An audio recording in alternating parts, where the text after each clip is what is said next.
Cette semaine, on parle de construction et de constitution. De 2011 à 2015, nous avons tous été ébranlés par les révélations de la commission Charbonneau. Nous avons entendu les Bernard Gauthier, les Lino Zambito, les Ken Pereira, l'un après l'autre, et chacun de leurs témoignages a été percutant pour moi. C'est comme si on nous disait que tout ce que j'avais appris dans ma jeune carrière était corrompu et plus rien n'avait aucune valeur. Je me suis rendu compte après coup que tout n'était pas à refaire, mais suite aux recommandations de la commission Charbonneau, je suis resté un peu sur mon appétit. Voici donc des idées qui, selon moi, permettraient d'améliorer les façons de faire qui n'ont pas été nommées suite au dépôt du rapport de la juge. Lorsqu'une entreprise obtient un contrat de construction, on oublie souvent de focusser sur le projet en tant que tel. La réussite du projet devrait être le cœur de la réalisation pour tous. Mettons de côté les pénalités et soyons plus orientés vers les solutions ouvertes, plutôt que de travailler dans un cadre restrictif. La sécurité des travailleurs doit être une priorité, une vraie. Actuellement, sur les chantiers, le surveillant des travaux n'a pas comme obligation de s'assurer de la sécurité des travailleurs, car celle-ci est prise en charge par l'entrepreneur.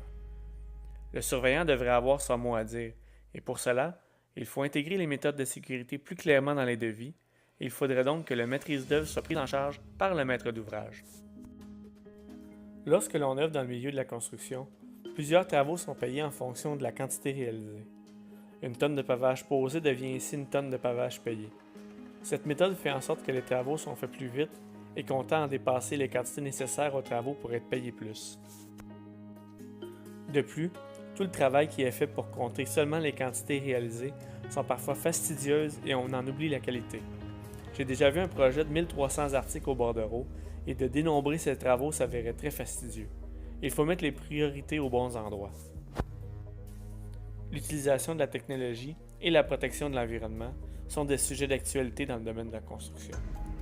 Il existe aujourd'hui plusieurs méthodes de travail et de la machinerie pour alléger certaines tâches. Il s'agit de bien les utiliser. Parlons maintenant de constitution. Contrairement à ce que l'on peut penser, le Québec est relativement jeune dans son histoire. En effet, il existe officiellement depuis 1867, lors de la Conférence de Londres. Il est créé en même temps que le Canada selon les lois en vigueur, c'est-à-dire un mélange de vieilles lois éparpillées à travers un document officiel établi par l'Angleterre. En 1982, l'Angleterre remettra entre les mains du Canada le pouvoir de se constituer. Une constitution est ce document qui permet de se définir comme nation. Pourtant, René Lévesque n'avait pas l'intention de signer ce document pour plusieurs raisons. Une des raisons est probablement qu'une constitution ne doit pas venir d'un gouvernement, mais plutôt de la nation elle-même. De plus, il tentera à l'aide d'un référendum de faire l'indépendance du Québec. Une fois cette indépendance obtenue, la Constitution aurait été écrite, mais l'histoire veut que jamais celle-ci ne soit écrite tant et si longtemps que les Québécois n'obtiendront pas le pays. Ces référendums ont eu lieu en 1980 et 1995 et n'ont jamais été gagnés, ce qui fait en sorte qu'il y a un vide actuellement au Québec à ce sujet. En 2006, le Canada établit officiellement que le Québec est une nation dans un Canada uni. Il établira la même chose pour les Premières Nations. Mais qui sommes-nous comme nation? Cet exercice n'a jamais été fait.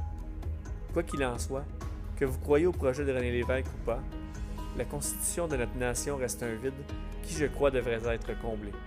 Et c'est à nous, les gens du pays, les Québécois, de le faire.